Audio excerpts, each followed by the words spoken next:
যদি কেউ তারাবির নামাজ না পড়তে পারে তাহলে তার রোজা রাখলে রোজা হবে নাকি হবে না? কথা বলেন। তারাবি নামাজ যদি কেউ না পড়ে, তারাবির সালাত যদি কেউ না পড়ে, তার সিয়াম বা রোজা হবে? হবে।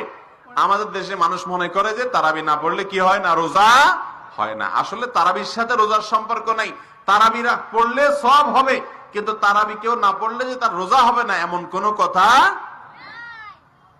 কিন্তু তার মানে কি তারাবি পড়বেন না? রাসূল করিম সাল্লাল্লাহু আলাইহি সাল্লাম বলেছেন, যে ব্যক্তি রমজান মাসে রাতের বেলায় দাঁড়িয়ে তারাবির নামাজ আদায় করবে, আল্লাহ রাব্বুল আলামিন তার পেছনের সমস্ত গুনাহ মাফ করে দিবেন। এই জন্য কষ্ট করে তারাবি পড়বেন তো ইনশাআল্লাহ। ইফতারিতে আমরা যে খাই ছোলা বুট, খায়া পেট ফুলায় ফেলায় বুট বুট ফুট ফুট করে, তারাবির নামাজটা সুন্দর মতো যদি আপনি আদায় করেন, ধীরে স্থিরে ভাবে আদায় করেন, তাহলে দেখবেন আপনার নামাজের পরে পেটটা ফ্রেশ হয়ে গেছে ইনশাআল্লাহ। বিশাল একটা ব্যায়াম হয় কি হয় না বলেন? আর যেই কোরআনের কারণে এই রমজানের সম্মান, এই রমজানের সম্মান কার কারণে? এই কোরআনের কারণে। কারণ আল্লাহ কোরআন দিয়েছেন এই মাসে, সেই কোরআন তারাবিতে তেলাওয়াত করা হয়, ঠিক না বেঠিক? এই জন্য কোরআন সারা বছর আপনি শোনার তৌফিক হয় না। আপনি সৌভাগ্যবান মানুষ হতে হলে হাফেজ সাহেবের পিছনে দাঁড়িয়ে সুন্দর করে তেলাওয়াত শুনেন।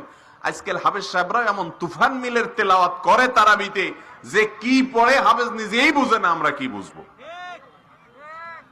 এই জন্য এলাকার মুরব্বীরা যারা আছেন, মসজিদের যারা দায়িত্বশীল আছেন, তারা হাফেজ সাহেবদেরকে বলে দিবেন, হাফেজ সাহেব হুজুর আপনি তারাবিতে কোরআন তেলাওয়াত একটু আস্তে আস্তে করবেন। মুশকিল হলো আস্তে আস্তে করলে হুজুরেরও ভোট কমে যায়, সমর্থক ভক্ত কমে যায়, আর বলে এটা কেমন হুজুর, জোরে পড়তে পারে না। ঠিক না বে ঠিক?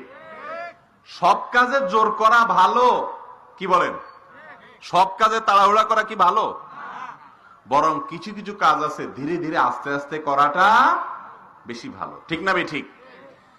আপনি আল্লাহর কালাম যখন পড়বেন, ওইটা যত ধীরে ধীরে পড়বেন, যত আস্তে আস্তে পড়বেন, যত সুন্দর করে পড়বেন, আল্লাহ তাআলা তত খুশি হবেন ইনশাআল্লাহ। এখন আজকাল তারাবিতে কি কোরআন তেলাওয়াত পড়ে হাফেজ সাহেবরা, অনেক এলাকায় আছেন, সব জায়গায় না, অনেক এলাকায় আছে যে হাফেজ সাহেবরা তারাবিতে কোরআন তেলাওয়াত করে, শেষে শুধু ইয়ালামুন তালামুন করে টান দিলে আমরা বুঝতে পারি যে উনি বোধহয় এখন একটা আয়াত শেষ করছে, আর মাঝখানে কি পড়ছে উনি জানে আর ওমার মালিকে জানে, ঠিক না বেঠিক? এখন মুশকিল হলো হাফেজ সাহেব বেচারাদের দোষ দিয়ে তো লাভ নাই, কারণ ওনারা একটু আস্তে পড়লে আপনারা বলেন না আমাদের হাফেজটা মনে হয় জুতেন না, ঠিক না বেঠিক? ওই বেচারা আস্তে আস্তে পড়ে, সে তো ভালো কাজ করতেছে, আপনারা মনে না হাফেজ মনে হয় ভালো না, এই জন্য জোরে পড়তে পারে না। মনে রাখেন, সাইকেল চালানোটা খেয়াল করিয়েন, যখন মানুষ চালানো শিখে আস্তে চালাতে পারে না, দৌড় দেয়, আর যে শিখে সে বলে একটু আস্তে আস্তে আস্তে আস্তে, ঠিক না বেঠিক? সাইকেল জোরে অনেকেই চালাইতে পারে, কিন্তু ধীরে ধীরে একেবারে মানে হাঁটা যায় সাইকেলের সাথে, এরকম আস্তে আস্তে নতুন মানুষ পারে কোনোদিন? দপাস করে পড়ে যাবে। খুব আস্তে আস্তে সাইকেল চালাতে পারে ওই লোক, যে লোক সাইকেল খুব ভালো করে পারদর্শী চালাইতে, ঠিক না বেঠিক? নতুন লোক, একেবারে নতুন লোকও যদি বলেন যে তুমি সাইকেল একদম আস্তে আস্তে চালাও পিঁপড়ার মতো, পারবে? সে পারবে না, দপ করে পড়ে যাবে। এই জন্য যেই হাফেজ ধীরে ধীরে তেলাওয়াত করতে পারে সে হলো আসল হাফেজ, সে হলো ভালো হাফেজ। এখন আমাদের দেশে মুশকিল হলো মুসল্লিরা ঘড়ি ধরে, বলে যে পাশের মসজিদের হাফেজ সাহেব মাত্র 55 মিনিটে শেষ করে দিস, আর আমাদের হাফেজ 1 ঘন্টা 10 মিনিট লাগাই দিস, 15 মিনিট বেশি গেছে। এবার হাফেজের বদনামি শুরু হয়, ঠিক না বেঠিক? যেই হাফেজ যত বেশি সময় নিয়ে তারাবি পড়বে, সেই হাফেজের মর্যাদা, সেই তারাবির মর্যাদা আল্লাহর কাছে তত বেশি। বেশ কম হলো 10-15 মিনিটের। কয় মিনিটের বেশ কম? 10-15 মিনিটের। মোবাইলে ফেসবুক টিপতে টিপতে কত 15 মিনিট যে খায়া ফালাই, কোন হিসাব আছে? অথচ তারাবিতে আমরা হুলস্থুল করি। তো তারাবিতে হুলস্থুল করবো না তো ইনশাআল্লাহ? মনে থাকবে তো ইনশাআল্লাহ? মসজিদের হাফেজ সাহেবকে বলবেন হুজুর আস্তে আস্তে পড়বেন, যেন আমরা বুঝতে পারি আল্লাহর কোরআন, যেন আমাদের অন্তরে ঢুকে। তাড়াহুড়ো করবেন না, আল্লাহ তাআলা কোরআন হুলস্থুল করে পড়লে পছন্দ করেন না। বলবেন তো ইনশাআল্লাহ? আল্লাহ আমাদের সবাইকে তৌফিক দান করুন। তাহলে ভাইরা আমার, রমজান মাসে তারাবির নামাজ পড়া এটা হলো 3 নম্বরের আমল। মা বোনরা বাসা বাড়িতে আছেন তারাও তারাবি পড়বেন। অনেক দোকানদার ভাইরা আছেন যারা তারাবির নামাজ জামাতে পড়তে পারেন না, অসুবিধা নেই।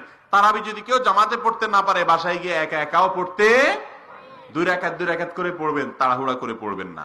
তারাবির শুধু কোরআন তেলাওয়াত না, সূরা তারাবি হইলেও ইমাম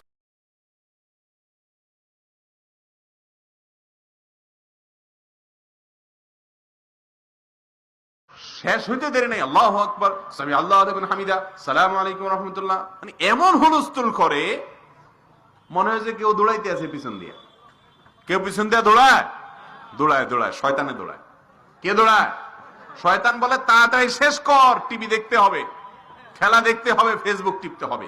ভাইয়েরা আমার, জীবনে বহু রমজান আদায় করেছেন, এই রমাদানে প্রতিজ্ঞা করেন তারাবিতে তাড়াহুড়ো হুলস্থুল করবেন না। করবেন তো ইনশাআল্লাহ? সব মসজিদে হুলস্থুল করে করুক, আপনার মসজিদে হুলস্থুল হবে না। এটা নিয়ে ঝগড়া করার দরকার নাই। বুঝের ভিতরে সুন্দর করে বুঝায় হাফেজ সাহেবকে বলবেন, মসজিদ কমিটির লোকদেরকে বলবেন যে আমরা একটু আস্তে আস্তে বললে নয় 10 মিনিট বেশি লাগবে, 10 মিনিটের বিনিময়ে আমার পুরো নামাজটা সুন্দর হবে ইনশাআল্লাহ। করা যাবে না? আল্লাহ চাইন তো। ভাইরা আমার, তাহলে রমজানের 3 নম্বর আমল হলো তারাবি। তারাবি যদি কেউ পুরা সবগুলো রাকাত পড়তে নাও পারেন, তাহলে যতটুকু পারেন ততটুকু পড়বেন।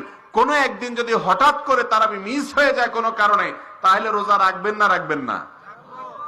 কারণ তারাবির সাথে রোজার কোনো সম্পর্ক নাই, রোজা আলাদা রাখতে হবে। বুঝে আসছে না ইনশাআল্লাহ?